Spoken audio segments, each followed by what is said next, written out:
نحمده ونصلي ونسلم على رسوله الكريم اما بعد فاعوذ بالله من الشيطان الرجيم بسم الله الرحمن الرحيم يا أيها الذين آمنوا إذا قمتم إلى الصلاة فاغسلوا وجوهكم وأيديكم إلى المرافق وامسحوا برؤوسكم وأرجلكم إلى الكعبين صدق الله العظيم وقال تعالى فلولا نفر من كل فرقة منهم طائفة ليتفقهوا في الدين ولينذروا قومهم إذا رجعوا إليهم لعلهم يحذرون صدق الله العظيم۔ ناظرین کرام، باب العلم انواریہ ایجوکیشنل سوسائٹی و جامعہ انواریہ کے زیر اہتمام شرح وقایہ کا سلسلہ وار درس جاری ہے۔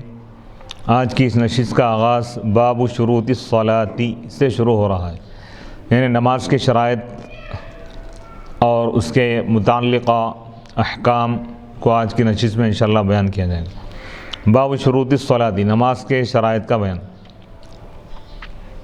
ہی طہور بدن المصلی من حدث و خبث، نماز کے شرائط یہ ہیں: بدن، مصلی کے بدن یعنی جسم کا پاک ہونا، من حدث، حدث سے،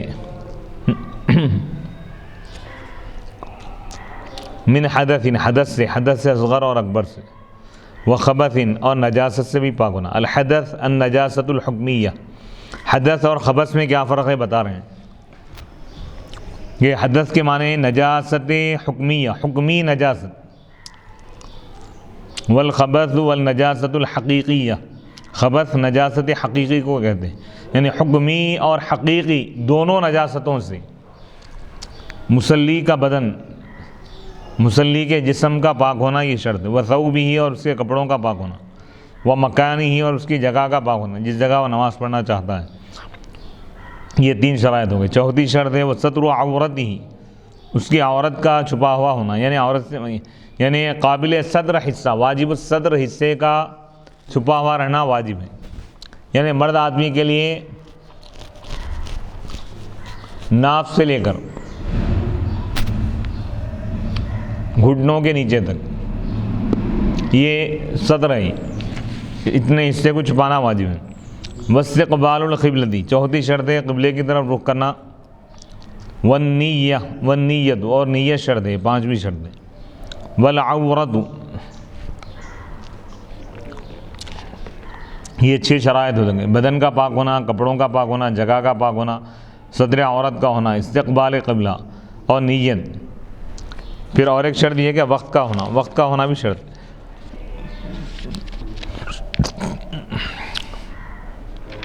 اب صدر کی تفصیل بتا رہے ہیں۔ والعورت للرجل من تحت سرتہ الی تحت رکبتیہ،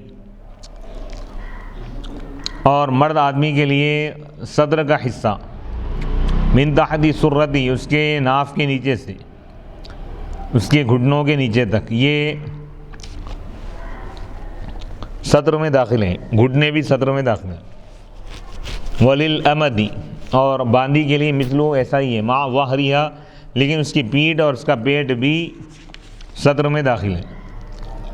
وللحرۃ کل بدنیہ، آزاد عورت کے لیے اس کا پورا جسم یہ عورت ہے، یعنی صدر ہے، چھپانا واجب ہے پورے جسم کو۔ الا الوجہ والکف، سوائے چہرے کے اور ہاتھ کی، یعنی ہتھیلیوں کی، یعنی پونچھوں تک کا جو حصہ ہے وہ ظاہر کر سکتے۔ والقدم، اور پیر ٹخنوں تک۔ وکشف ربع ساقیہا وبطنیہا وفخذیہا ودبریہا وشعر نزل من رأسیہا وربع ذکرہ منفردا والانثیین یمنع الحاصل ان کشف ربع العضو الذي هو عورۃ یمنع جواز الصلاۃ فالرأس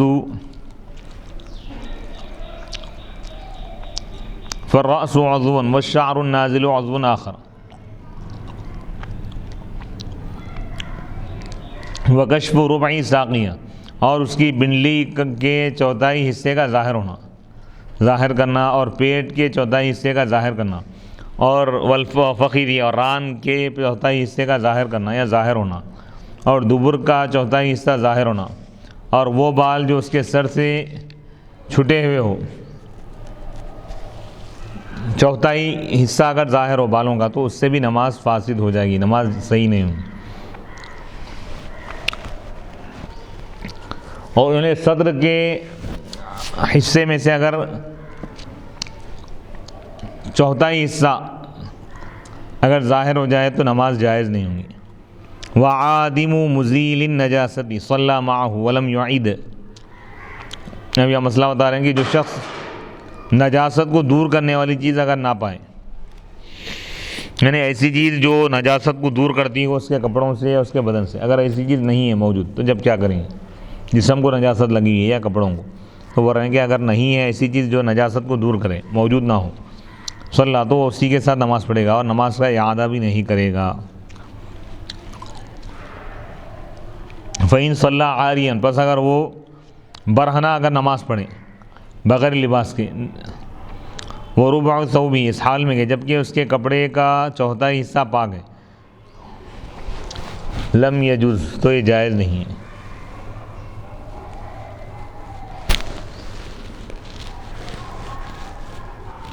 وفی اقل من ربعہ الافضل صلاته فیہ،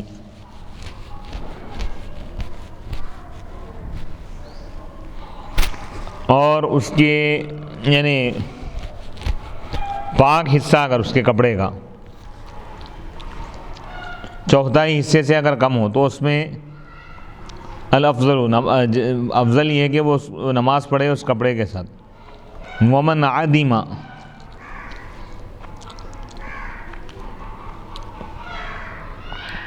یعنی یہ مسئلہ یہ بتا رہے ہیں کہ کوئی شخص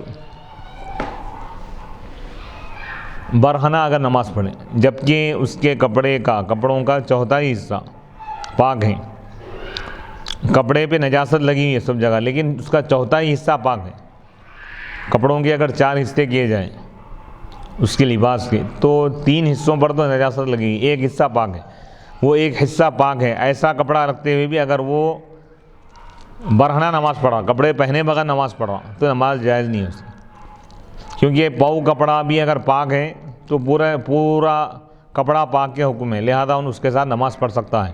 وہ رکھ کر بھی اگر وہ برہنہ پڑھیں گا نماز، بغیر کپڑے پہنے کے اگر پڑھے گا تو نماز جائز نہیں۔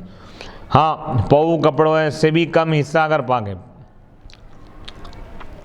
تو ایسی صورت میں بھی افضل یہ ہے کہ وہ انہی کپڑوں میں نماز پڑھے،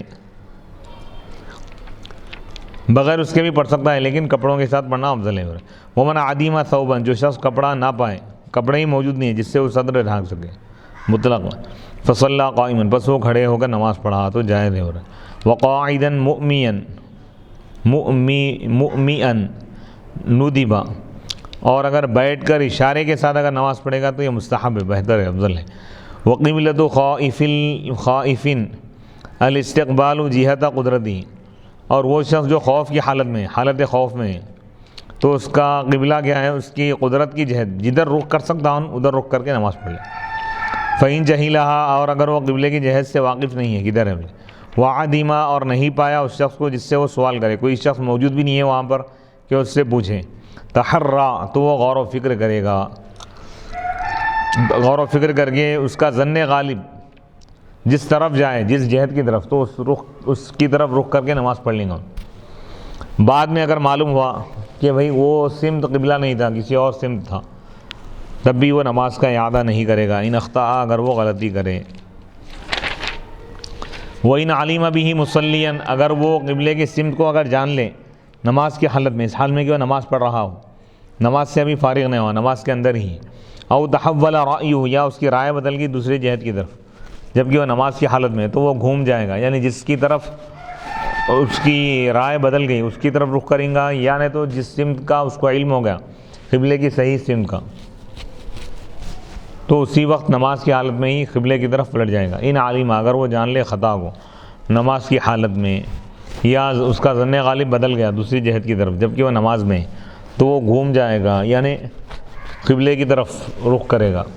وَإِنْ شَرَعَ بِلَا تَحَرٍ، اور اگر وہ بغیر تحری کے شروع کیا تو صحیح نہیں ہے، نماز جائز نہیں۔ وَإِنْ أَصَابَ، اگرچہ کہ وہ صحیح سمت رخ کر کے نماز پڑھا، بعد میں معلوم ہوا کہ صحیح سمت رخ کرا تب بھی صحیح ہے، کیونکہ اس کا قبلہ تحری کی جہت تھا، یعنی جب قبلے کی سمت معلوم نہ ہو تو تحری کر کے قبلے کو متعین کر کے نماز پڑھیں گا، تحری نہیں کرا، بغیر تحری کر کے اگر پڑھ لیا تو نماز صحیح نہیں ہے اس کے بعد۔ فَإِن تَحَرَّى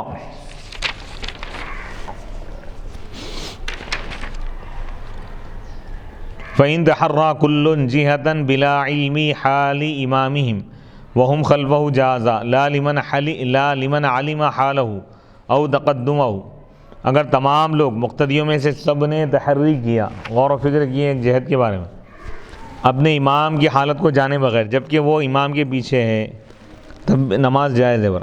ان لوگوں کی جائز نہیں ہے نماز جو اس کی حالت کو جان لی کہ امام کس طرف رخ کرا ہوا ہے، یا امام کے آگے بڑھنے کو جان لی۔ اب یہاں پہ ایک مسئلہ بیان کریں جس کی تفصیل شرح میں بیان کی گئی ہے۔ علامہ صدر الشریعہ حضرت عبید اللہ بن مسعود بن تاج الشریعہ رحمۃ اللہ علیہ وقایہ کا متن، تاج الشریعہ کے متن کو بیان کرنے کے بعد صدر الشریعہ اس کی تشریح فرما رہے ہیں۔ ای صلی قوم فی لیلۃ مظلمۃ بالجماعۃ وتحروا القبلۃ وتوجہ کل واحد الی جہۃ تحریہ ولم یعلم احد ان الامام الی ای جہۃ توجہ لیکن یعلم کل واحد ان الامام لیس خلفہ جازت صلاتہم۔ اب یہ مسئلہ بتا رہے ہیں کہ قوم، کچھ لوگ تاریک رات میں، اندھیری رات میں نماز پڑھے جماعت کے ساتھ اور قبلے کے بارے میں تحری کر کے پڑھے نماز، غور و فکر کرے کہ قبلہ کس طرف ہے، اور ان کا ظن غالب جدھر گیا قبلے کے بارے میں اس رخ کی طرف، اس جہت کی طرف رخ کر کے نماز ادا کی، وہ لوگ رخ کر کے نماز ادا کی۔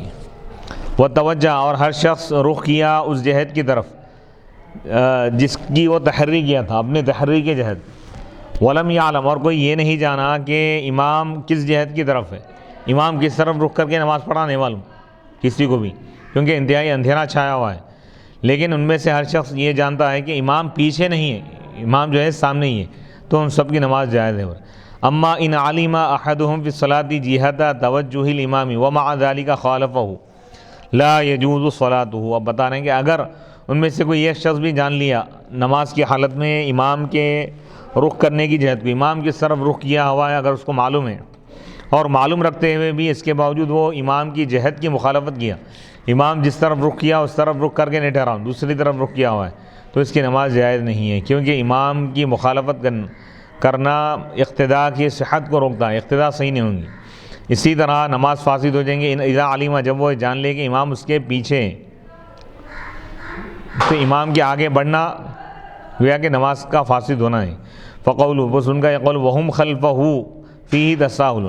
اب اس کی تشریح بیان کرتے ہیں، عبارت کی باریکیوں کو بیان کر رہے ہیں حضرت علامہ صدر الشریعہ علیہ رحمۃ۔ وہم خلفہ، اس حال میں کہ وہ لوگ اس کے پیچھے، امام کے پیچھے ورنہ اس میں تساہل ہے بھلے عبارت میں، کیونکہ ہمارا کلام، ہماری بحث، ہماری گفتگو اس صورت کے بارے میں ہے جب کوئی یہ نہ جانے کہ امام کس جہت کی طرف رخ کیا ہوا ہے۔ تو یہ کیسے معلوم ہوگا کہ مقتدی امام کے پیچھے ہے؟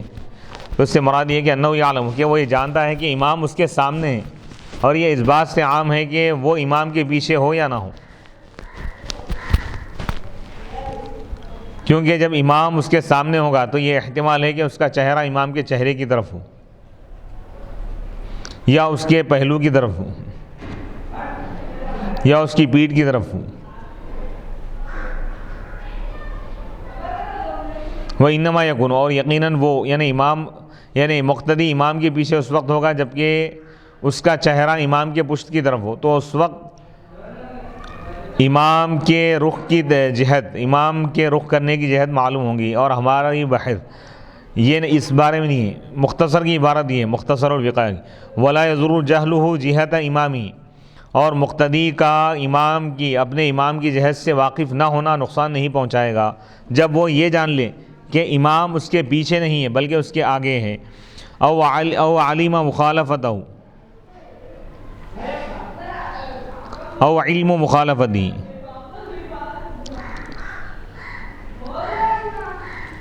یا اس کی مخالفت کا علم، یعنی جب وہ یہ جان لے کہ امام اس کے پیچھے نہیں ہے۔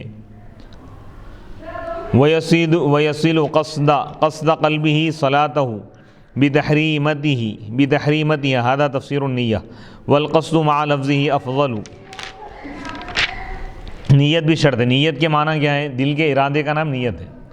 اقتداء کی مقتدی کے لیے یہ بھی ضروری ہے کہ وہ اقتداء کی نیت کرے. ویصل، اور وہ اپنے دل کے ارادے کو جوڑ دے گا نماز کی اس کے تحریمے کے ساتھ، نماز کے تحریمے کے ساتھ. یعنی تکبیر تحریمہ کہتے وقت، اللہ اکبر کہتے وقت اپنے دل کے ارادے کو نماز کے بارے میں، یعنی اس کے دل میں نماز کا جو ارادہ ہے اس کو وہ جوڑ دے گا تکبیر تحریمہ کے ساتھ. یعنی تکبیر تحریمہ اللہ اکبر کہتے وقت دل میں ارادہ کر لے گا کہ میں ظہر کی فرض پڑھ رہا ہوں، جو بھی نماز وہ پڑھا. یہ نیت کی تفسیر ہے. اور اس کے الفاظ کے ساتھ ارادہ کرنا، نیت کرنا یہ افضل ہے. الفاظ زبان سے ادا کرنا ضروری نہیں ہے، ادا کریں تو بہتر ہے، لیکن دل سے ارادہ کرنا، دل سے نیت کرنا، دل کے ارادے کا نام نیت. وَيَكْفِي لِلنَّفْلِ وَالتَّرَاوِيحِ وَسَائِرِ السُّنَنِ نیت و مطلقی صلاتی. نفل نماز کے لیے اور تراویح کے لیے اور تمام سنت نمازوں کے لیے، مسنون نمازوں کے لیے مطلق نماز کی نیت کافی ہے. وَلِلْفَرْضِ شرط تعیینہ، اور فرض نماز کے لیے اس کو متعین کرنے کی شرط ہے. یعنی ظہر کے 4 رکعت فرض پڑھتا ہوں، عصر کی 4 رکعت فرض پڑھتا ہوں، مغرب کی 3 رکعت فرض پڑھتا ہوں، عشاء کی 4 رکعت فرض پڑھتا ہوں، اس طرح نیت کرے گا وہ. لا نیت و عدد رکعاتی، یعنی اس کی رکعتوں کی تعداد کی نیت، یہ شرط نہیں ہے. یعنی ظہر کی فرض پڑھتا ہوں بس یہ بول لینا کافی ہے اس کو. وللمقتدی نیت و صلاتی، اور مقتدی کے لیے اس کی نماز کی نیت کرنا یہ بھی شرط ہے. واقتداء ہی، اور اقتداء کی بھی نیت کرنا شرط ہے. اب یہاں تک شروط الصلاۃ، نماز کے شرائط کا بیان مکمل ہو گیا. نماز میں کیا کیا چیزیں شرط ہیں وہ بتائی گئی کہ مصلی، نماز پڑھنے والے کے جسم کا پاک ہونا، کپڑوں کا پاک ہونا، جگہ کا پاک ہونا، اور ستر عورت یعنی صدر کا ڈھکا ہوا ہونا یہ بھی فرض ہے. اور اسی طرح قبلے کی طرف رخ کرنا یہ بھی شرط ہے، اور نیت کرنا شرط ہے. اور اس نماز کا وقت ہونا یہ بھی شرط ہے. یعنی جو نماز وہ پڑھنا چاہتا ہے نماز کا وقت داخل ہونے سے پہلے پڑھ نہیں سکتا، فرض نماز. باب صفت الصلاۃ، یہاں سے نماز کے صفات کا بیان ہے، یعنی نماز کے فرائض کو بیان کر رہے ہیں ہم. فرائض نماز کیا ہیں؟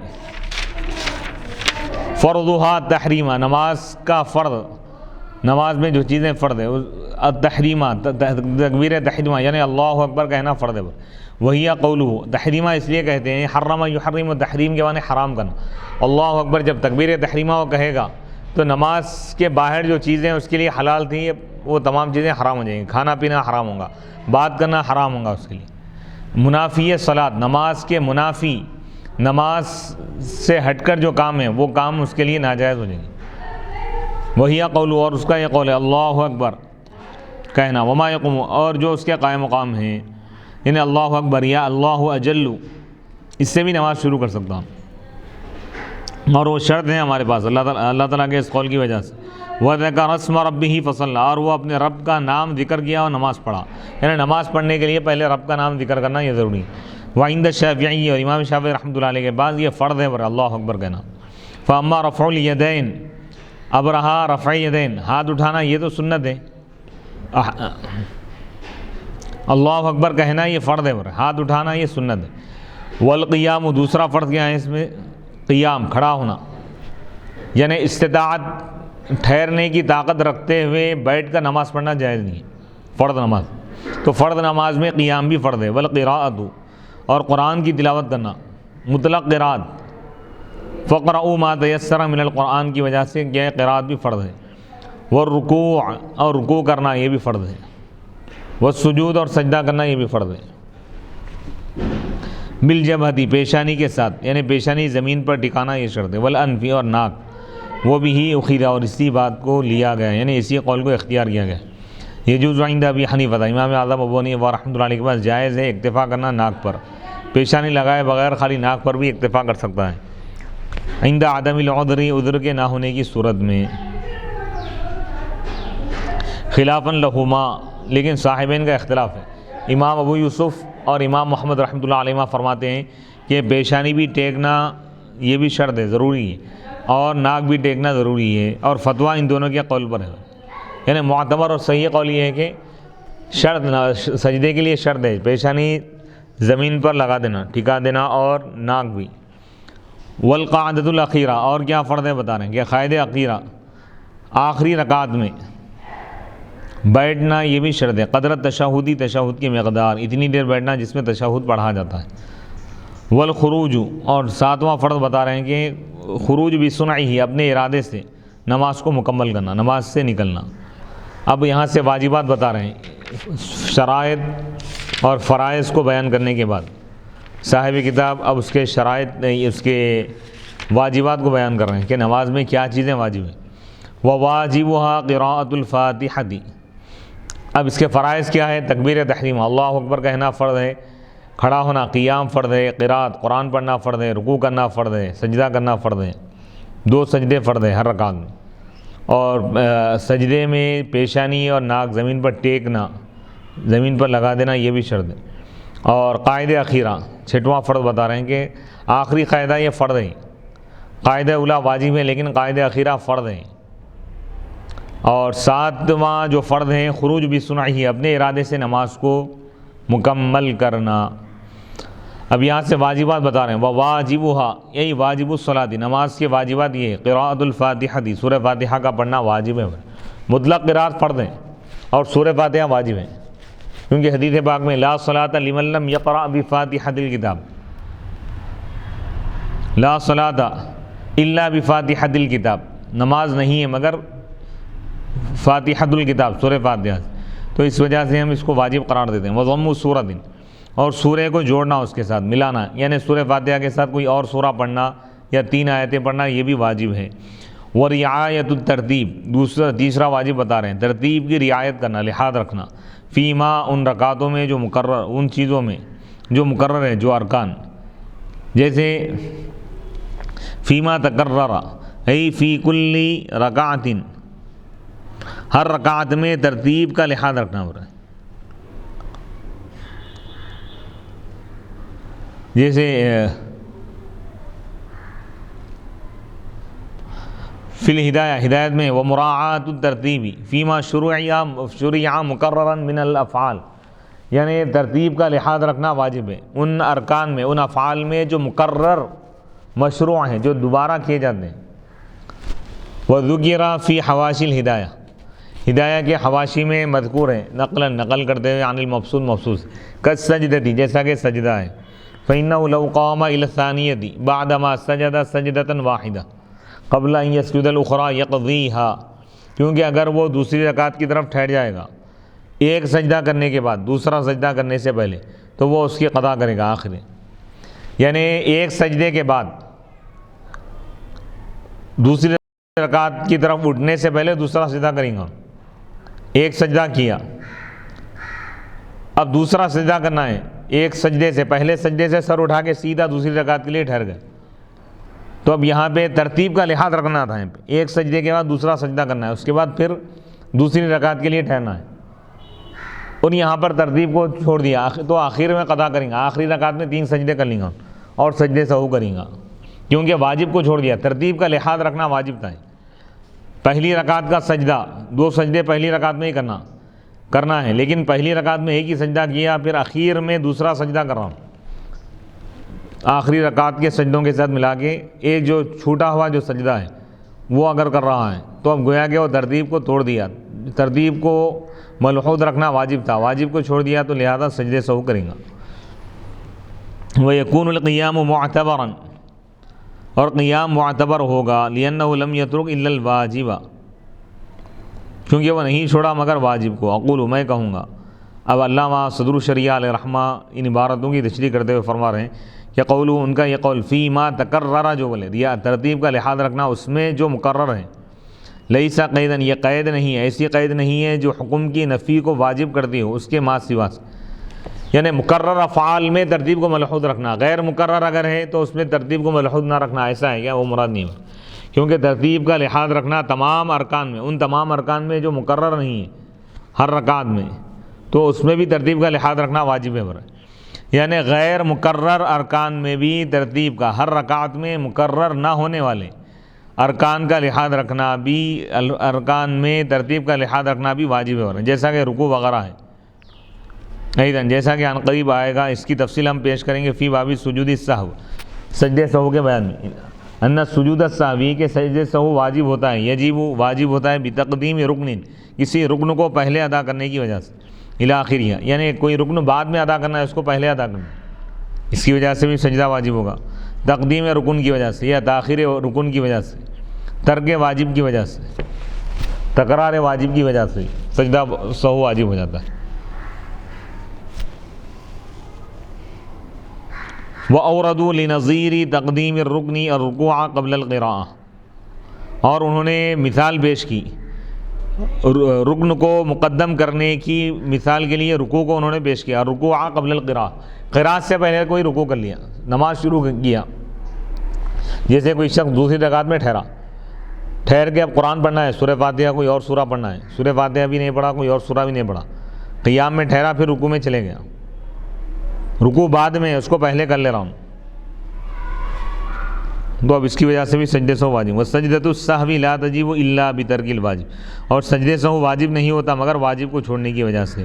فَعُلِمَ، تو معلوم یہ ہوا کہ ان ترتیب بین الرکوع والقراءۃ واجب، رکوع اور قراءت کے درمیان بھی ترتیب واجب ہے، پہلے قراءت اس کے بعد رکوع، کوئی اگر پہلے رکوع کر لیا بعد میں قراءت کر رہا ہے تو اب اس پر بھی سجدہ سہو واجب، مع انہما، رکوع اور قراءت کے درمیان بھی ترتیب واجب ہے، پہلے قراءت کریں گا پھر رکوع کریں گا، رکوع اور قراءت کے درمیان بھی ترتیب واجب ہے، مع انہما، حالانکہ یہ دونوں رکوع اور قراءت یہ مقرر نہیں ہے ہر رکعت میں، یعنی دو مرتبہ قرآن نہیں پڑھتے نا، قرآن کی تلاوت ایک ہی مرتبہ ہوگی، ہر رکعت میں ایک مرتبہ ہوں گی، دو مرتبہ نہیں، اسی طرح رکوع بھی ایک ہوگا، ایک مرتبہ، مقرر نہیں ہے رکوع۔ وقد قال فی الذخیرۃ، اما تقدیم الرکن نحو ان یرکع قبل ان یقرأ فلأن مراعاة الترتیب واجبۃ عند اصحابنا الثلاثة خلافا لزفر فإنها فرض عنده، فعلم ان رعایة الترتیب واجبۃ مطلقا فلا حاجة الى قوله فيما تکرر، فلهذا لم اذکره في المختصر، ويخطر ببالي ان المراد بما تکرر في الصلاة احترازا عما لا يتكرر في الصلاة على سبيل الفرضية، وهو تكبير الافتتاح والقعدة الأخيرة من مراعاة الترتيب في ذلك فرض۔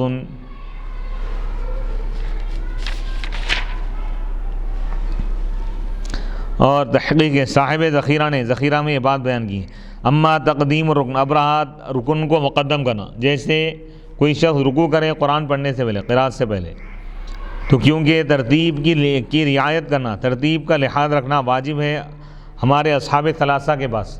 اصحاب ثلاثہ سے مراد یہاں اصطلاح ہے فقہ حنفی میں، اصحاب ثلاثہ کا جہاں پر بھی لفظ آتا ہے تو اس سے مراد امام اعظم ابو حنیفہ رحمۃ اللہ علیہ، امام ابو یوسف اور امام محمد رحمۃ اللہ علیہ مراد ہوتے ہیں، یعنی کسی مسئلے میں تینوں کا قول اگر ایک ہو، تینوں کی رائے ایک اگر ہو تو اصحاب ثلاثہ کے بعد یہ ہے عند اصحابنا الثلاثہ، اس طرح کے الفاظ آتے ہیں، یا وبہ قال اصحابنا الثلاثہ، ہمارے اصحاب ثلاثہ نے یہی بات بیان کی، خلافاً لزفر، اس میں امام ظفر رحمۃ اللہ علیہ کا اختلاف ہے، احناف کے پاس یعنی اصحاب ثلاثہ کے پاس یعنی ترتیب کا لحاظ رکھنا واجب ہے، جبکہ امام ظفر رحمۃ اللہ علیہ کے پاس فرض ہے، ترتیب کو اگر کوئی چھوڑ دیا، ترتیب کا لحاظ نہیں رکھا تو نماز ادا ہی نہیں ہوئی۔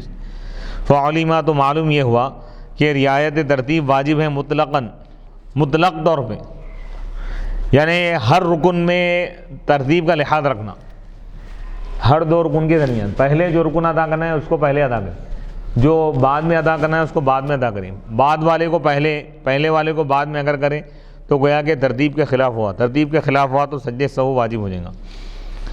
فلا حاجت، تو صاحب کتاب جیسا کہ علامہ تاج الشریعہ محمود بن احمد نے جو عبارت لائی ہے کہ ورعایت الترتیب فیما تکرر، جو لے کے ہیں فیما تکرر کے لفظ سے یہ وہم پیدا ہو رہا ہے کہ وہ ارکان جو مقرر ہیں جیسے کہ سجدہ ہے صرف اسی میں ترتیب واجب ہے، جو غیر مقرر ارکان ہیں جیسے رکوع ایک مرتبہ کیا جاتا ہے، ہر رکعت میں ایک ہی رکوع ہے، قرات ایک مرتبہ ہوتی ہے، تو اس میں ترتیب واجب نہیں ہے، ایسا سمجھ میں آ رہا ہے، جبکہ ایسا نہیں ہے، ترتیب تمام چیزوں میں واجب ہے، تمام ارکان میں ترتیب کا لحاظ رکھنا واجب ہے۔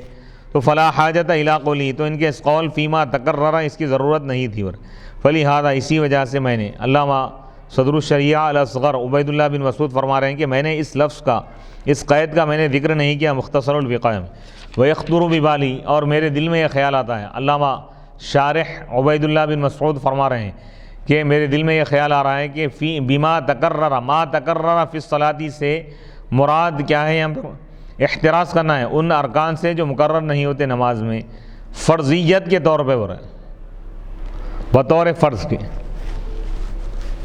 جیسے تکبیر افتتاح ہے، اللہ اکبر بول کے جو نماز شروع کرے، یہ بھی رکن ہے، لیکن ہر رکعت میں فرضیت کے طور پہ مقرر ہو رہا کیا نہیں ہو رہا۔ اسی طرح قاعدہ اخیرہ ہے کہ من مراعات الترتیب فی ذلک فرض، کہ اس میں ترتیب کا لحاظ رکھنا واجب ہے۔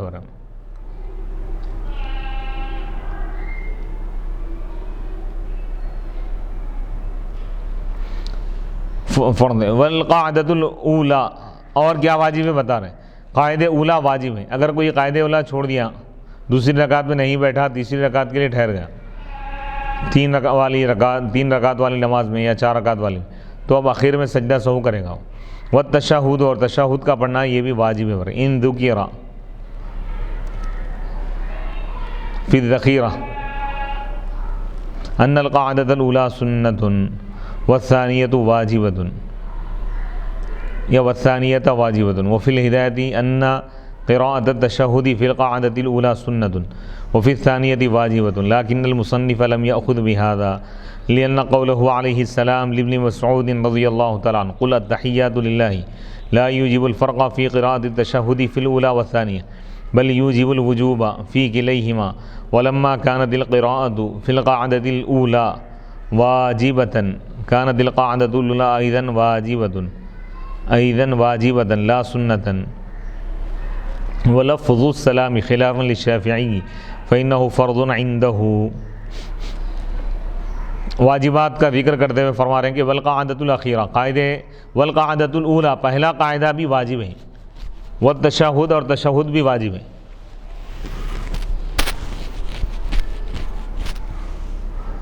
والقاعدۃ الاولی والتشہدان، یعنی قاعدہ اولا بھی واجب ہے، اور 2 تشہد، قاعدہ اولا میں جو تشہد پڑھا جا رہا ہے، قاعدہ اخیرہ، قاعدہ ثانیہ میں جو تشہد پڑھا جاتا ہے، تشہد کا پڑھنا واجب ہے۔ ذکرہ فی الذخیرہ، ذخیرہ نامی کتاب میں یہ بات ذکر کی گئی ہے کہ قاعدہ اولا سنت ہے، اور قاعدہ اخیرہ، قاعدہ ثانیہ واجب ہے، اور ہدایہ میں یہ ہے کہ تشہد کا پڑھنا پہلے قاعدے میں سنت ہے اور دوسرے قاعدے میں واجب ہے، لیکن مصنف رحمۃ اللہ علیہ نے اس کو اختیار نہیں فرمایا، ہدایہ والی جو عبارت ہے اس کو اختیار نہیں کیا، بلکہ فرمایا کہ قاعدہ اولا بھی واجب ہے، تشہد بھی واجب ہے۔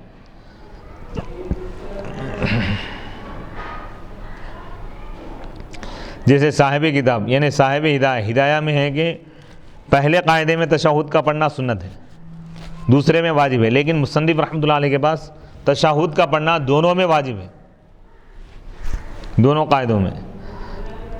مصنف رحمۃ اللہ علیہ نے صاحب ہدایہ کی عبارت اور ان کے قول کو اس لیے اختیار نہیں کیا کیونکہ اللہ کے رسول علیہ الصلاۃ نے ارشاد فرمایا، حضور کا جو ارشاد ہے حضرت عبداللہ بن مسعود رضی اللہ تعالیٰ عنہ سے، آپ نے حضرت عبداللہ بن مسعود سے فرمایا کہ تم یہ کہو التحیات للہ، تشہد میں یہ پڑھو۔ یہ جو قول ہے یہ فرق کو واجب نہیں کرتا تشہد کو پڑھنے کے بارے میں، قاعدہ اولا میں اور قاعدہ اخیرہ میں، بلکہ یہ وجوب کو واجب کرتا ہے دونوں میں بھی، یعنی دونوں میں بھی تشہد پڑھنا واجب ہے، یہ معلوم ہو رہا ہے اس سے۔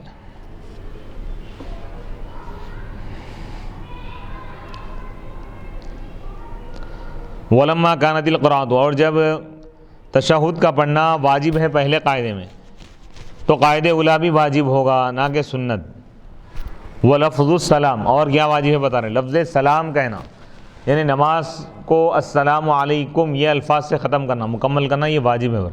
السلام علیکم ورحمۃ اللہ، السلام علیکم ورحمۃ اللہ یہ کہنا یہ واجب ہے، یہ الفاظ کا ادا کرنا۔ امام شافعی رحمۃ اللہ علیہ کا اس میں اختلاف ہے، امام شافعی فرماتے ہیں کہ لفظ سلام کے ذریعے نماز کو پورا کرنا، نماز کو سلام کے لفظ سے ختم کرنا یہ فرض ہے، السلام علیکم ورحمۃ اللہ کہنا ان کے پاس فرض ہے، السلام علیکم ورحمۃ اللہ یہ کہنا ان کے پاس فرض ہے، ہمارے پاس یہ واجب ہے، وقنوت الوتری، اور وطر کا قنوت، یعنی وطر کی نماز میں جو قنوت پڑھا جاتا ہے اس کا پڑھنا بھی واجب ہے۔ اللہم انا نستعینک ونستغفرک ونؤمن بک ونتوکل علیک ونثنی علیک الخیر ونشکرک ولا نکفرک ونخلع ونترک من یفجرک اللہم ایاک نعبد ولک نصلی ونسجد والیک نسعی ونحفظ ونرجو رحمتک ونخشى عذابک ان عذابک بالکفار ملحق۔ یہ جو ہے یہ واجب ہے ہمارے پاس۔ یہ وطر کی آخری رکعت میں عشاء کی فرض کے بعد 2 سنتیں ادا کی جائیں گی، اس کے بعد جب وطر پڑھتے ہیں تو وطر کی تیسری رکعت میں سورہ فاتحہ پڑھنے کے بعد، کوئی اور سورہ پڑھنے کے بعد،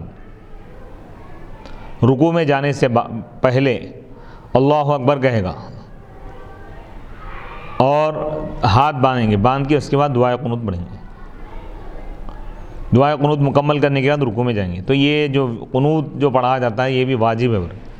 اگر کوئی یہ نہ پڑھے، قرات کر کے سیدھا اگر رکوع میں چلا جائے تو سجدہ سہو کرے گا، سجدہ سہو سے نماز مکمل ہو جائے گی۔ وہ تکبیرات العیدین، عیدین کی جو تکبیرات ہیں 6 تکبیریں، 6 زائد تکبیرات، یہ بھی واجب ہیں ہمارے پاس۔ بعض ائمہ کے پاس زیادہ بھی ہیں، بعض ائمہ کے پاس 12 تکبیرات بھی ہیں، لیکن احناف کے پاس صرف 6 زائد تکبیرات ہیں۔ پہلی رکعت میں 3 زائد، دوسری رکعت میں 3 زائد تکبیرات، ٹوٹل 6 زائد تکبیرات ہیں، یہ واجب ہیں۔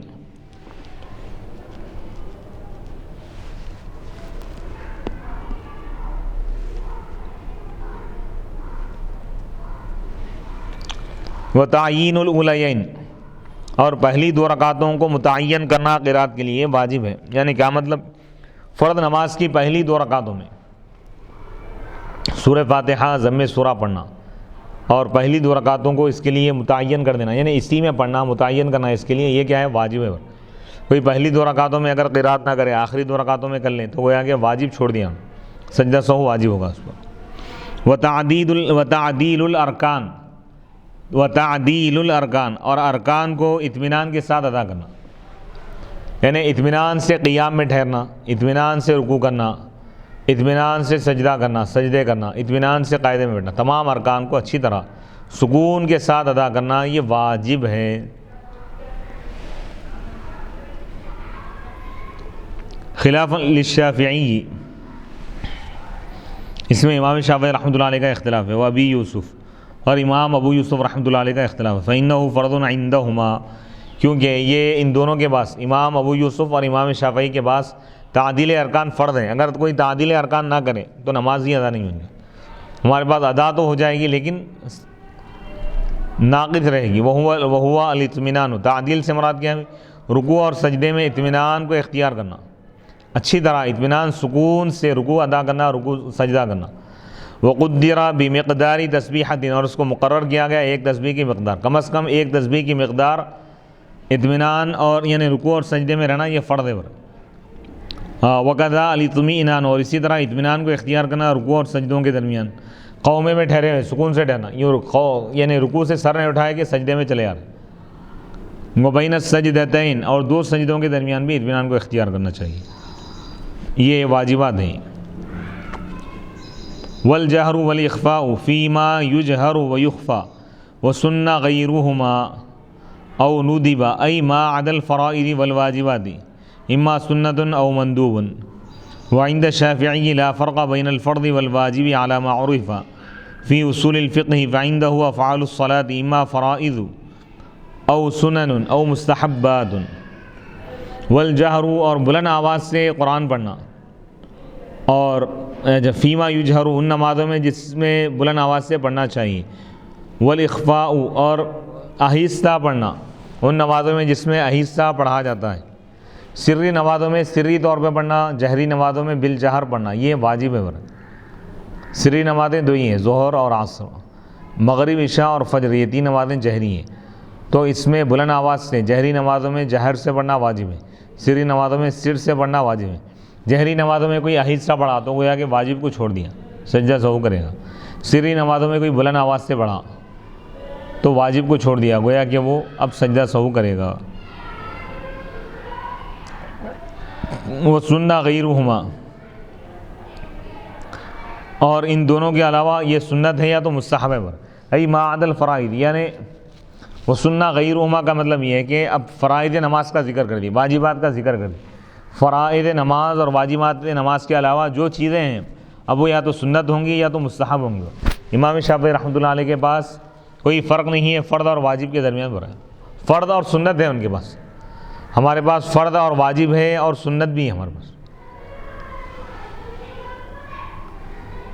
یعنی فرض اور واجب ایک ہی ہے ان کے پاس، فرض کے علاوہ جو بھی ہے سنت ہے بولتے، ہمارے پاس فرض کے علاوہ واجب بھی ہے پھر سنت بھی ہے، جیسا کہ اصول فقہ میں جان لیا گیا ہے وہی مسئلہ۔ فائندہ ہو تو ان کے پاس نماز کے افعال یا تو فرض ہے یا تو سنن ہے یا مستحبات۔ اب یہ نماز کا طریقہ بتا رہے ہیں کہ نماز کس طرح پڑھنا چاہیے، کیونکہ یہ عنوان انہوں نے قائم فرمایا تھا، کیا عنوان ہے؟ باب صفت الصلاۃ، نماز کے طریقے کا بیان، نماز کس طرح پڑھی جاتی ہے، نماز پڑھنے کا طریقہ کیا ہے، اس کو تفصیل کے ساتھ بیان کر رہے ہیں۔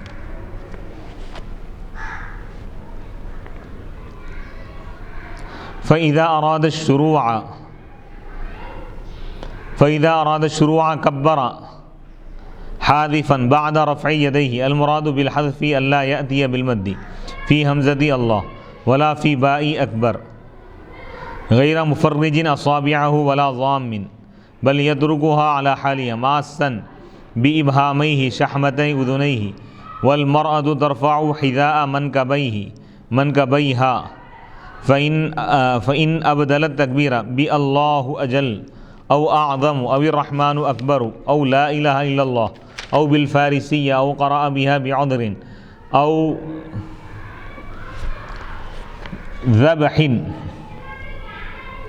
ذبح وسمى بها جازا، وبي اللهم اغفر لي لا، فالحاصل أنه يجوز أن يبدل بذكر ما يدل على مجرد التعظيم ولا يشوب بالدعاء۔ فإذا أراد التکبیر، فإذا أراد الشروع، بس جب کوئی شخص نماز شروع کرنا چاہے تو وہ اللہ اکبر کہے، وضو وغیرہ بنا کے جانواز پہ ٹھہر جائے، اس کے بعد اللہ اکبر کہے، حاذفاً حذف کرتے ہوئے اپنے دونوں ہاتھوں کو اٹھانے کے بعد، حذف سے مراد یہ ہے کہ وہ اللہ کے حمزے میں مد کو نہ اللہ نہ کہیں، اللہ اکبر کہیں، اللہ اکبر کہہ کے دونوں ہاتھ کانوں تک اٹھائے اور پھر باندھ لیں، اور اکبر کے با کو بھی نہ کھینچے، اکبار نہ کہیں، اللہ اکبر بس، غیر مفرجین اصابع، اپنے انگلیوں کو کھولے بغیر اور ان کو ملائے بغیر، یعنی انگلیاں جس حال میں کھلے اگر تھے تو نہ ملائیں، ملے ہوئے تھے تو نہ کھولے، جیسے بھی ہے اسی حالت میں اپنی حالت پہ چھوڑ کر انگلیوں کو کانوں تک اٹھائیں، پھر اس کے بعد باندھ لیں۔ ماسن بھی ابہامہ، اپنے دونوں انگوٹھوں کو کانوں کی لولکی سے ٹچ کرے، اس طرح۔ والمرأۃ، اور عورت اپنے دونوں ہاتھوں کو اٹھائے گی، حذاء منکبیہ، اپنے مونڈوں کے مقابلے میں، یعنی اس طرح اللہ اکبر کہہ کے ہاتھ باندھ لیں گی۔ فإن ابدل التکبیر، اگر وہ تکبیر کو بدل دیں، اللہ اکبر کی بجائے اگر اللہ اجل اگر کہا، اللہ عظمتوں والا ہے، اجل یہ جلال سے ہی، یا اعظم کا اللہ اعظم کہہ کے نماز شروع کیا، اللہ بہت بڑا ہے، یا الرحمن اکبر کا رحمان بہت بڑا ہے، یا لا الہ الا اللہ کہا اور نماز شروع کیا، یا فارسی میں کوئی لفظ کہا جو اللہ کی عظمت اور کبریائی کو بتاتا، یا وہ لفظ پڑھا، او بالفارسیہ، او قرأ، یا فارسی میں بولا عذر کی وجہ سے، یا جانور کو ذبح کرتے وقت یہ الفاظ کہا، وسمہ بھی، اور یہ الفاظ ادا کیا، جائز ہے۔ اور اگر اللہم اغفر لی یہ کہہ کے اگر شروع کرا نماز، اے اللہ تو مجھے بخش دے یہ کہہ کے اگر نماز شروع کرا تو نماز نہیں ہوں گی، کیونکہ خلاصہ یہ ہے کہ ایسے ذکر کو لائے، اللہ اکبر کے بجائے ایسے ذکر کو بھی وہ لا سکتا ہے جو صرف اللہ کی عظمت کو بتائے، دعائیہ الفاظ نہیں ہونا، اس میں اللہ کی عظمت ہونا۔ وَيَضَعُ يَمِينَهُ عَلَى شِمَالِهِ، اور اپنے سیدھے ہاتھ کو رکھے گا بائیں ہاتھ پر، تحت سرتہ، ناف کے نیچے، بائیں ہاتھ کے اوپر سیدھا ہاتھ رکھے گا، ناف کے نیچے ہاتھ باندھ لے گا، کل قنوتی، قنوت کی طرح، یعنی دعائے قنوت پڑھتے وقت جس طرح ہاتھ باندھتا ہے اسی طرح ہو رہا ہے۔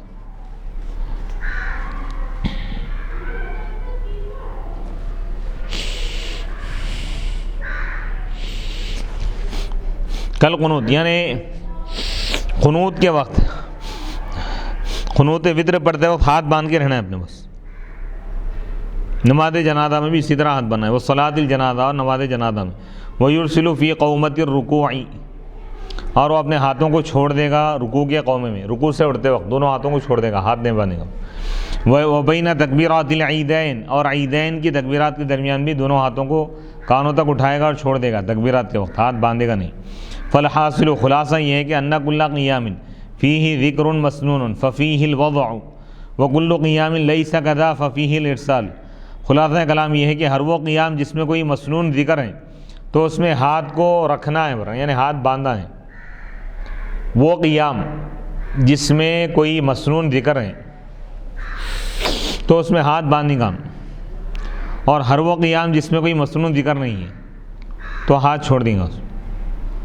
ثم یثنی، پھر وہ ثنا پڑے گا.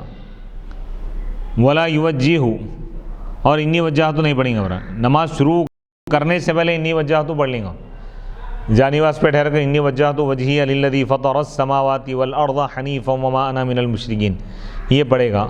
اور جب نماز شروع کرے گا تو نماز شروع کرنے کے بعد تکبیر تحریمہ اللہ اکبر کہہ کے دونوں ہاتھ کانوں تک اٹھائے گا اور باندھ لے گا. اس کے بعد ثنا پڑھے گا، اور یعنی یہ نہیں پڑھیں گا، انی وجہت نہیں پڑھیں گا. ثنا سے کیا مراد لیں پہ سبحانک اللہم وبحمدک وتبارک اسمک وتعالی جدک ولا الہ غیرک. ثنا یعنی اللہ کی تعریف ہے، یہ الی آخری ختم تک یہ پورا پڑھیں گا. اس کے بعد تعوذ پڑھیں گا. توجیہ کیا ہے بھائی؟ انی وجہت وجہی للذی فطر السماوات والارض حنیفا وما انا من المشرکین. تو ثنا کب پڑھیں گا؟ تکبیر تحریمہ کے بعد ثنا پڑھیں گا.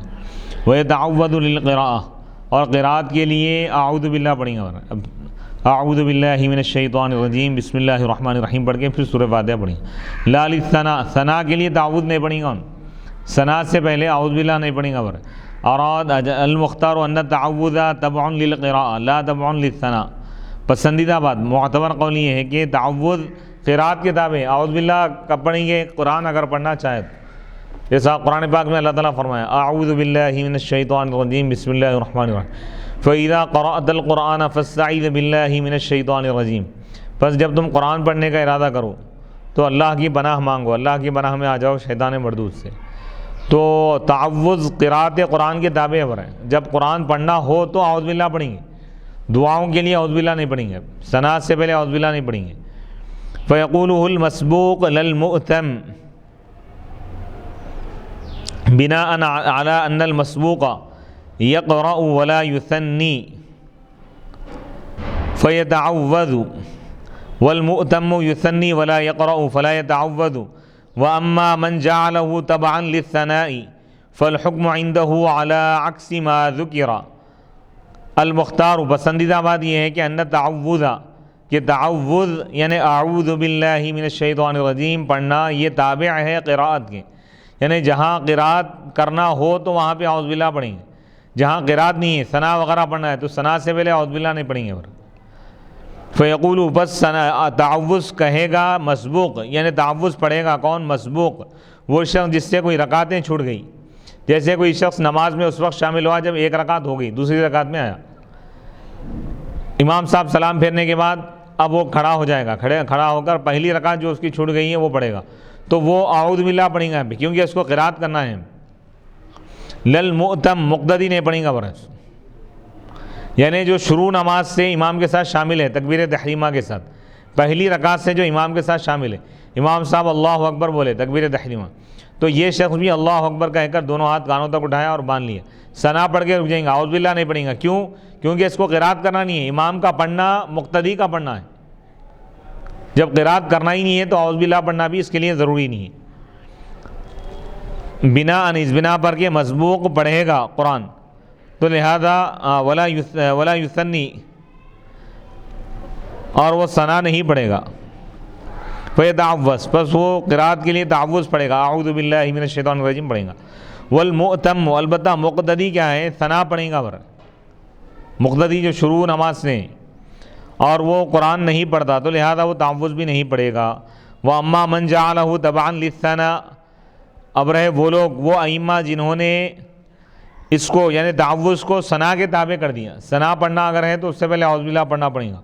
تو لہذا ان کے پاس حکم اس کے الٹا ہو جائے گا، یعنی مسبوق ثنا پڑے گا ورا، ای لا یأتی بہ المسبوق، یعنی مسبوق اعوذ باللہ نہیں پڑھیں گا، ان کے پاس تعوذ نہیں پڑھیں گا، مقتدی پڑھیں گا ورن۔ وَيُؤَخِّرُ عَنْ تَكْبِيرَاتِ الْعِيدَيْنِ لِأَنَّ التَّكْبِيرَاتِ بَعْدَ الثَّنَاءِ فَيَنْبَغِي أَنْ يَكُونَ التَّعَوُّذُ مُتَّصِلًا بِالْقِرَاءَةِ لَا بِالثَّنَاءِ۔ یا ایک اور مسئلہ بیان کر رہے ہیں کہ وہ مؤخر کرے گا، یا وَيُؤَخَّرُ اس کو مجہول بھی پڑھ سکتے ہیں، یعنی تعوذ کو مؤخر کیا جائے گا عیدین کی تکبیرات سے۔ عیدین کے جو تکبیرات ہیں اس میں پہلے ثنا پڑھیں گے، ثنا پڑھنے کے بعد تکبیرات کہیں گے، تکبیرات کے بعد اعوذ باللہ بسم اللہ پڑھ کے قرآن کی تلاوت کریں گے، کیونکہ ثنا کے فوری بعد اگر تعوذ پڑھیں گا ان تکبیرات سے پہلے تو تعوذ اور قرات میں گیپ آ جائے گا۔ تعوذ کے فوری بعد قرآن پڑھنا ہے، یا قرآن سے بالکل پہلے متصل تعوذ پڑھنا ہے۔ جیسے عیدین کی نماز میں کیا ہے، پہلی رکعت میں احناف کے پاس کیا ہے، پہلی رکعت میں اللہ اکبر جب کہیں گے تکبیر تحریمہ تو دونوں ہاتھ امام صاحب کانوں تک اٹھائیں گے، اور اس کے بعد تفصیلات جو ہے اس کے کہ عیدین کی نماز میں پہلی رکعت میں کیا ہے، قرات سے پہلے 3 تکبیرات، تو اس میں یہی بتا رہے ہیں کہ وَيُؤَخَّرُ تعوذ کو مؤخر کیا جائے گا عیدین کی تکبیرات سے، کیونکہ تکبیرات ثنا کے بعد ہیں۔ فَيَنْبَغِي تو مناسب ہے کہ تعوذ قرات سے متصل ہو، تو اس میں طریقہ کار یہ ہے کہ جب عید کی نماز جب شروع کریں امام صاحب، کیونکہ جماعت کے ساتھ ہوتی ہے نماز، تو جب امام تکبیر تحریمہ کہے اللہ اکبر تو مقتدی بھی تکبیر تحریمہ اللہ اکبر کہے، دونوں ہاتھ کانوں تک اٹھائے اور باندھ لیں، اس کے بعد ثنا پڑھیں، ثنا پڑھنے کے بعد اعوذ باللہ فوری نہیں پڑھیں گے، اس کے بعد عیدین کے 3 تکبیرات ہیں، تو اس کے بعد امام صاحب جب پہلی مرتبہ اللہ اکبر کہے تو دونوں ہاتھ کانوں تک اٹھائے اللہ اکبر کہتے ہوئے پھر چھوڑ دیں، دوسری مرتبہ امام صاحب اللہ اکبر کہے تو دونوں ہاتھ کانوں تک اٹھائے اور چھوڑ دیں، تیسری مرتبہ جب امام صاحب اللہ اکبر کہے تو دونوں ہاتھ کانوں تک اٹھائے اور پھر باندھ لیں، پھر اس کے بعد مقتدی تعوذ نہیں پڑھیں گا، امام تعوذ پڑھیں گا، اعوذ باللہ پڑھیں گا بسم اللہ، اس کے بعد قرآن کی تلاوت شروع کرے گا۔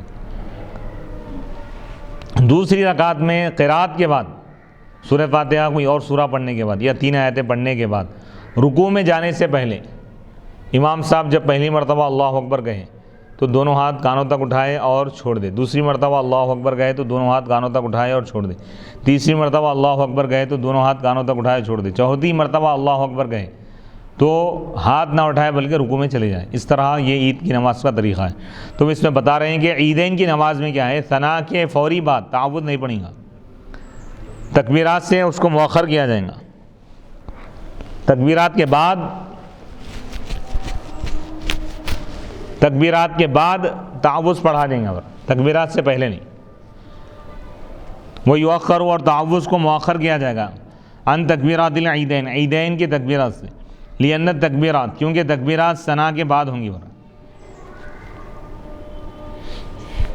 فینبغی تو مناسب یہ ہے کہ یکون تعوذ متصل ہو قرات کے ساتھ، ثنا کے ساتھ نہیں، تو ثنا کے فوری بعد تعوذ نہیں پڑھیں گے، اس میں ثنا کے بعد تکبیرات ہوں گے، تکبیرات کے بعد تعوذ پڑھیں گا۔ وَيُسَمِّي لا بین الفاتحہ والسورہ، یا وَيُسَمَّى 2 طریقے سے پڑھا جا سکتا ہے، معروف و مجہول۔ وَيُسَمِّي اور وہ تسمیہ پڑھے گا لا بین الفاتحہ والسورہ، تعوذ بھی پڑھے گا، تسمیہ یعنی بسم اللہ الرحمن الرحیم، فاتحہ اور سورہ کے درمیان نہیں پڑھ رہا ہے۔ وَيُسِرُّهُنَّ اور وہ ان سب چیزوں کو آہستہ پڑھے گا، ثنا کو بھی اور تعوذ و تسمیہ کو بھی پڑھ رہا ہے۔ ای الثناء والتعوذ والتسمیۃ، یعنی ان 3 چیزوں کو آہستہ کہے گا وہ، بسم اللہ الرحمن الرحیم بھی آہستہ دل میں پڑھے گا، اعوذ باللہ بھی دل میں پڑھے گا، ثنا بھی دل میں پڑھے گا، خلافاً للشافعی، اس میں امام شافعی رحمۃ اللہ علیہ کا اختلاف ہے۔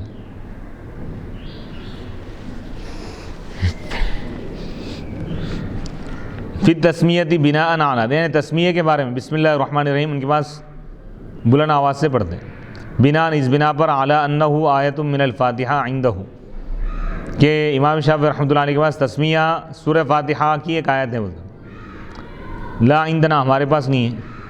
وکثیر من الاحادیث الصحاح وارد فی انہ علیہ السلام والخلفاء الراشدین کانوا یفتتحون بالحمد للہ رب العالمین۔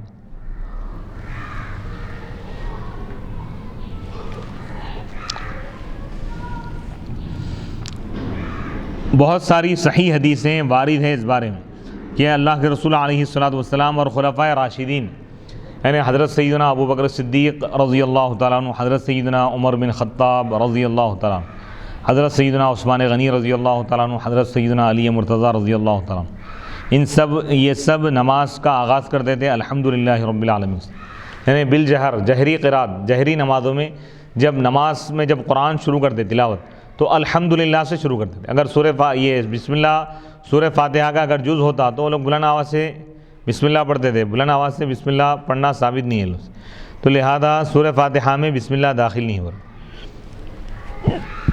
لہذا بسم اللہ کو آہستہ پڑھا جائے گا۔ ثم یقرأ، پھر وہ قرآن پڑھے گا، یعنی اعوذ باللہ پڑھنے کے بعد اعوذ باللہ من الشیطان الرجیم اور بسم اللہ الرحمن الرحیم پڑھنے کے بعد سورہ فاتحہ پڑھے گا۔ وَيُؤَمِّنُ بعد وَلَا الضَّالِّينَ، وَلَا الضَّالِّينَ کے بعد آمین کہے گا، وہ بھی یعنی سرًا آہستہ ہو رہا ہے۔ امام شافعی رحمۃ اللہ علیہ کا اس میں اختلاف ہے، بالجہر آمین کے قائل ہے، ہمارے پاس آمین بالسر ہے، کل مؤتمی جیسا کہ مقتدی، یعنی مقتدی بھی آہستہ آمین کہے گا اور امام بھی۔ ثم یکبر، پھر وہ تکبیر کہے گا، اللہ اکبر کہے گا رکوع میں جانے کے بعد، قرات مکمل ہونے کے بعد جب رکوع میں جانا چاہے گا تو اللہ اکبر کہے گا، خافضاً سر کو جھکاتے ہوئے پڑھا ہے۔ وَيَعْتَمِدُ بِيَدَيْهِ عَلَى رُكْبَتَيْهِ، اپنے دونوں ہاتھوں سے اپنے دونوں گھٹنوں کو پکڑ لے گا، مفرجاً اصابعہ، اپنے انگلیوں کو کشادہ کرتے ہوئے کھولتے ہوئے، باسطاً ظہرہ، اپنی پشت پیٹھ کو کشادہ کرتے ہوئے، غیر رافعن، نہ اٹھاتے، پیٹھ کو زیادہ نہیں اٹھائیں گے، ولا منکسن راسہ، اپنے سر کو جھکائے بغیر پیٹھ اور سر کو برابر رکھیں گا۔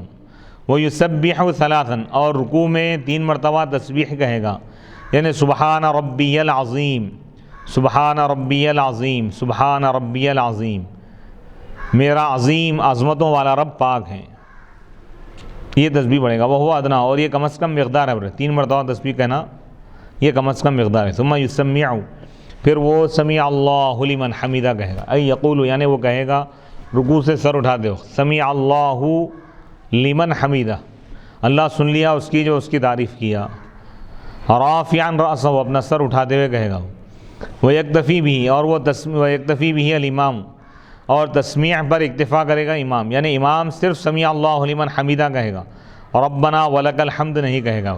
وبالتحمیدی المؤتم، اور مؤتم یعنی مقتدی تحمید پر اکتفا کرے گا، یعنی مقتدی سمیع اللہ لمن حمیدہ نہیں کہے گا بلکہ ربنا ولک الحمد کہے گا، ربنا لک الحمد۔ والمنفرد، اور جو منفرد جو تنہا نماز پڑھ رہا ہے، امام کے پیچھے نہیں بلکہ تنہا نماز پڑھ رہا ہے، تو وہ سمیع اللہ لمن حمیدہ بھی کہے گا، ربنا لک الحمد بھی کہے گا۔ تسمیع اور تحمید دونوں کو جمع کرے گا، تسمیع سے مراد ہے سمیع اللہ لمن حمیدہ یہ کہنا، اور تحمید سے مراد اللہ کی تعریف کرنا، یعنی ربنا لک الحمد یا ربنا ولک الحمد، اے ہمارے رب تیرے لیے تعریف ہے۔ وَيَقُومُ مُسْتَوِيًّا، اور وہ سیدھا ٹھہر جائے گا رکوع سے سر اٹھانے کے بعد، سجدے میں جانے سے پہلے اچھی طرح ٹھہر جائے گا سیدھا، قومے کی حالت میں، اس کو قومہ کہتے ہیں، اچھی طرح ٹھہر جائے گا، برابر سکون سے ٹھہر جائے گا۔ ثم یکبر، پھر وہ تکبیر کہے گا، اللہ اکبر کہتے ہوئے سجدے میں جائے گا، ویسجد، اور سجدہ کرے گا۔ فیضع رکبتیہ، تو وہ اپنے دونوں گھٹنوں کو زمین پر رکھے گا، پہلے گھٹنے ٹیکے گا زمین پر، پھر دونوں ہاتھوں کو رکھے گا۔ ثم وجہہ، پھر اپنے چہرے کو زمین پر رکھے گا اپنے دونوں ہاتھوں کے درمیان۔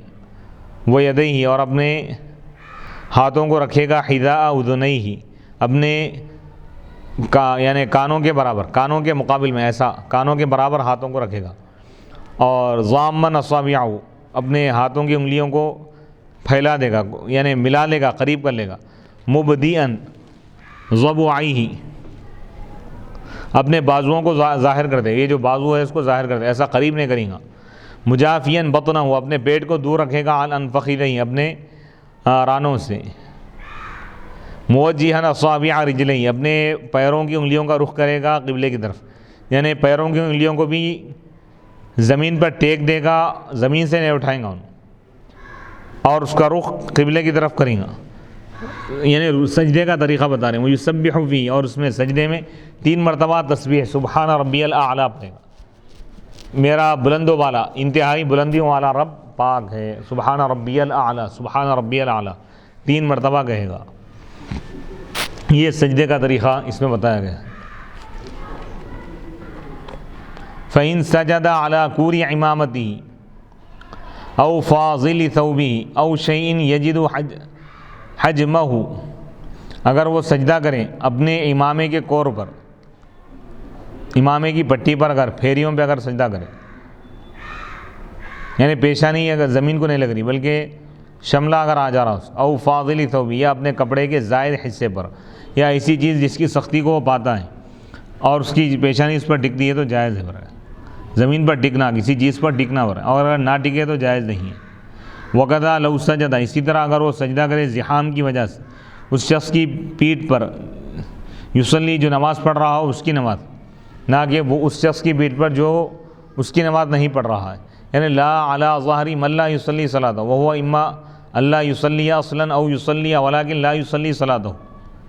یہاں ایک مسئلہ بتا رہے ہیں کہ کسی جگہ پہ یا کسی مقام پر اتنی بھیڑ ہے، اتنی زیادہ تعداد ہے، اتنے زیادہ لوگ آ گئے، اتنا بڑا اجتماع ہے کہ مسجد ناکافی ہو گئی اور مسجد میں زیادہ لوگ آ گئے، اور حال اور نوبت یہاں تک آ گئی کہ لوگ ایک دوسرے کی پیٹھ پر سجدہ کر رہے ہیں، تو بتا رہے ہیں کہ دونوں کی نماز ایک ہی ہے، جو شخص سجدہ کر رہا ہے اور جس شخص کی پیٹھ پر وہ سر رکھ کے سجدہ کر رہا ہے، دونوں وہی نماز پڑھ رہے ہیں، ان بھی ظہر پڑھ رہا، ان بھی ظہر پڑھ رہا، ان بھی اسی امام کے پیچھے پڑھ رہا، ان بھی یہ، تو یہ جائز ہے پڑھ رہے ہیں۔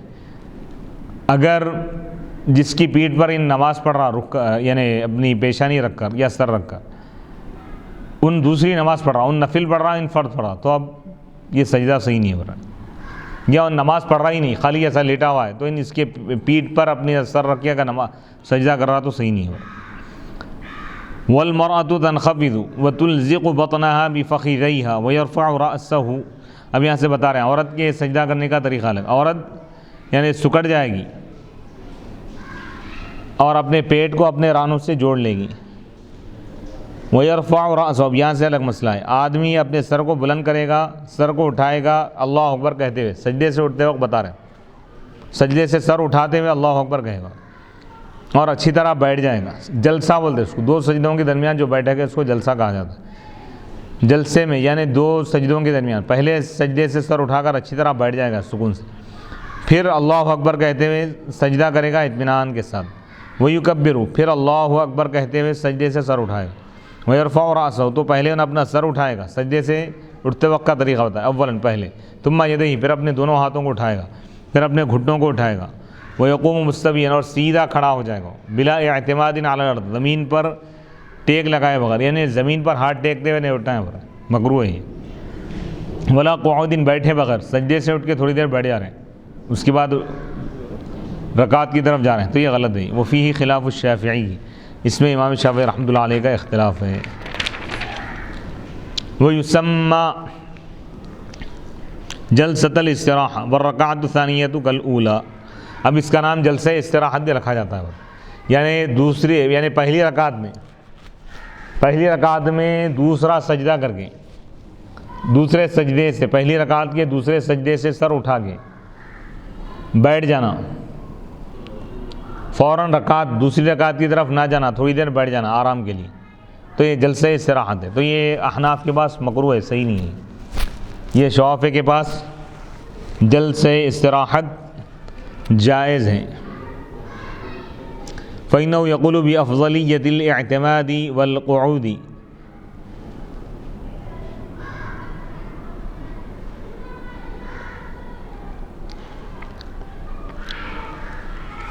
امام شافعی رحمۃ اللہ علیہ فرماتے ہیں کہ جلسہ استراحت افضل ہے، لیکن ہمارے پاس یہ مکروہ ہے جلسہ ہے۔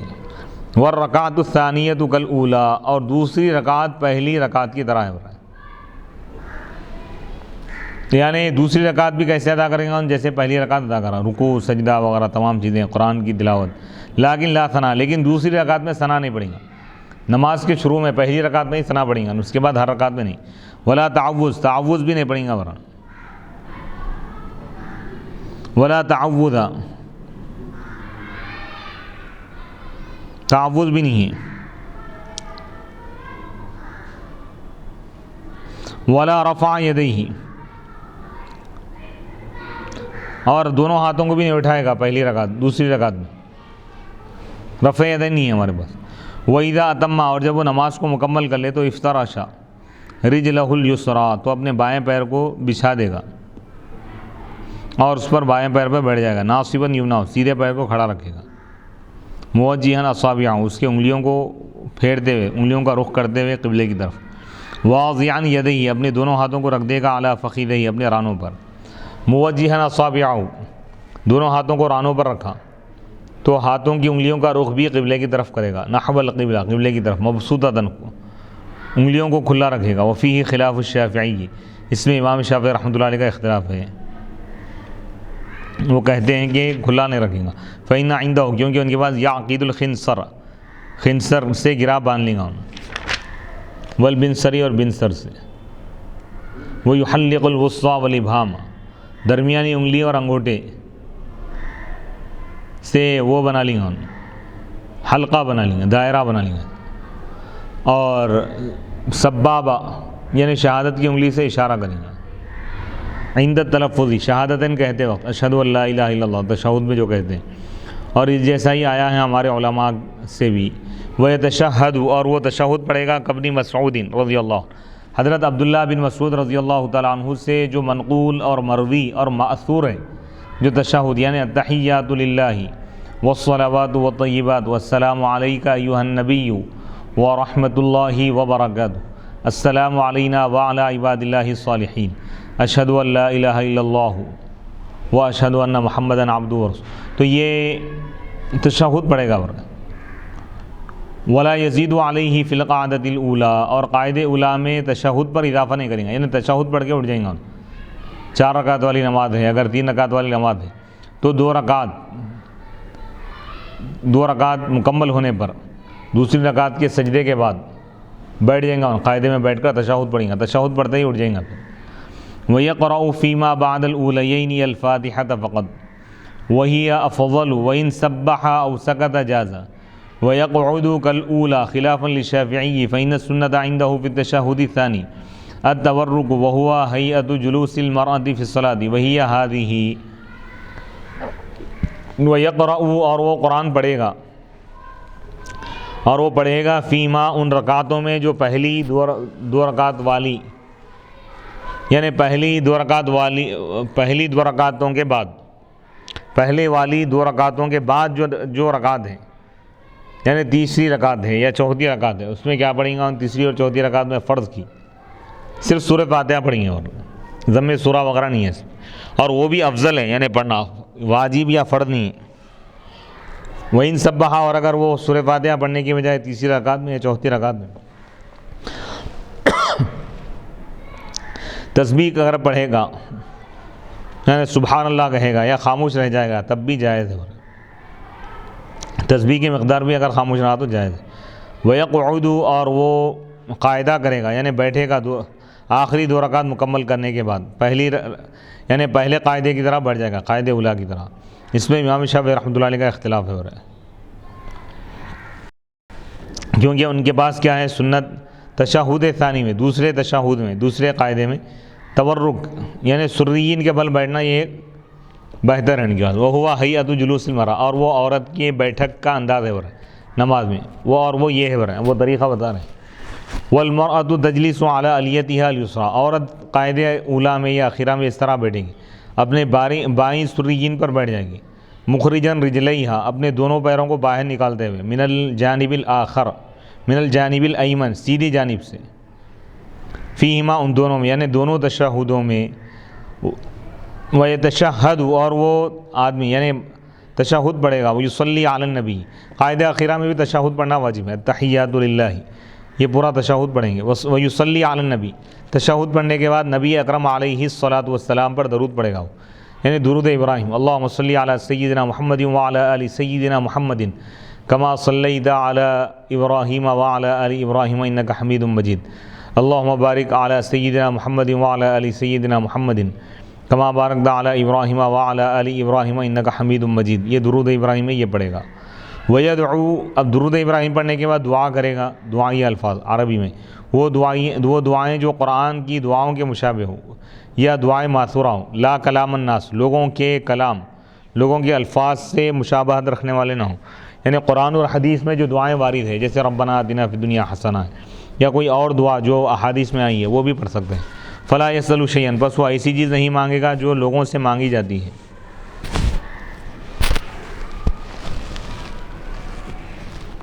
ثم یسلم, پھر وہ سلام پھیرے گا عن یمینہ, دائیں جانب. تشہد کے بعد دعائیں ماثورہ پڑھے گا, جیسے مشہور جو دعا ہے اللہم انی ظلمت نفسی ظلما کثیرا ولا یغفر الذنوب الا انت فاغفر لی مغفرۃ من عندک وارحمنی انک انت الغفور الرحیم.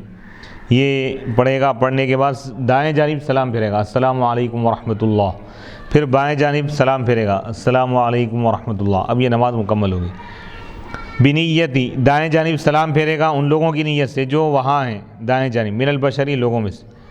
یعنی اگر امام اگر ہے یا مقتدی اگر ہیں تو امام اگر ہے دائیں جانب سلام پھیر رہا تو دائیں جانب جو لوگ ہیں ان کی نیت کریں گا, اور بائیں جانب سلام پھیرتے ہوں بائیں جانب جو لوگ ہیں ان کی نیت کریں گا.